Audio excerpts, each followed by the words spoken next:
Guys, আবারও আমি একটা নতুন তোমাদের সাথে ব্লগ নিয়ে চলে আসলাম। ভালো করে কিছুদিন থেকে ব্লগ করতে পারছিলাম না, তো আজকে ভাবলাম চলো তোমাদেরকে দেখানো যাক আমি কোথায় যাচ্ছি। বলো তো, আমি যাচ্ছি হচ্ছে ডক্টর দেখাতে। এখন কটা বাজে? 3:30 বাজে। এখন রাত্রি 3:30 বাজে বের হয়ে গেছি, কারণ অনেক দূরে তো। তার মধ্যে তো আগের দিন অনেক ঝামেলা হয়েছে, তোমরা অনেকেই জানো তো, ট্রেন পাবো কি না। তার জন্য আমি, তোমাদের দাদা ভাই আর হচ্ছে আমার দাদু ট্রেনের জন্য দেখাতে যাব। তার জন্য স্টেশনে আসছি, দেখেছো কত ভিড়।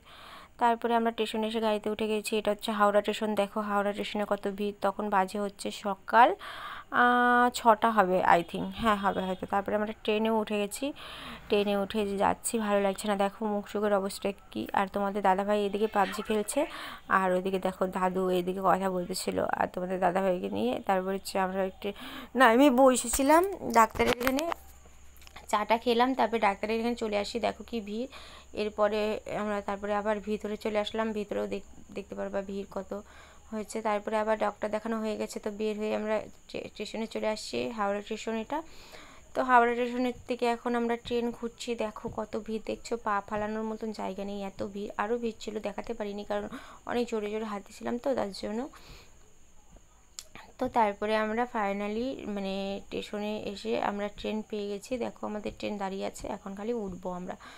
তো এখন উঠার পরে মানে বলছি যে আর কত দূরে যাব আমি, হ্যাঁ এত দূরে এখনও আসিনি। তারপরে উঠে পড়েছি একটা পেছনের ডাব্বাতে, উঠে বসে গেছি। ভালো লাগছিল না, সারা রাত্রি ঘুম হয়নি না, প্রচণ্ড টায়ার্ড লাগছিলো, শরীর আর খাইও নি কিছু। তারপরে ঘুম পাচ্ছিল। আর ট্রেনে সেরকমভাবে কি ঘুম হয় বল, কাই মাই হতে থাকে।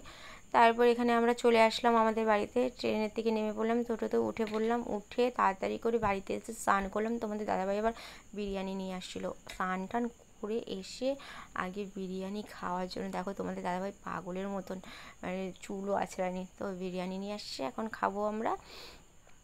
তো মানে রাক্ষসের মতন আমি খাচ্ছিলাম। তো তোমাদের দাদাভাই আবার বলছিল কেন তোমার খাওয়াটা কি কেউ খেয়ে নেবে। সন্ধ্যাবেলা তারপরে ওষুধ আনতে গেলাম, ওষুধ টষুধ নিয়ে এসে আসলাম, চলে আসছি বাড়িতে। ভিডিওটা ভালো লাগলে লাইক শেয়ার কমেন্ট করো, বাই টাটা। হয়েছে।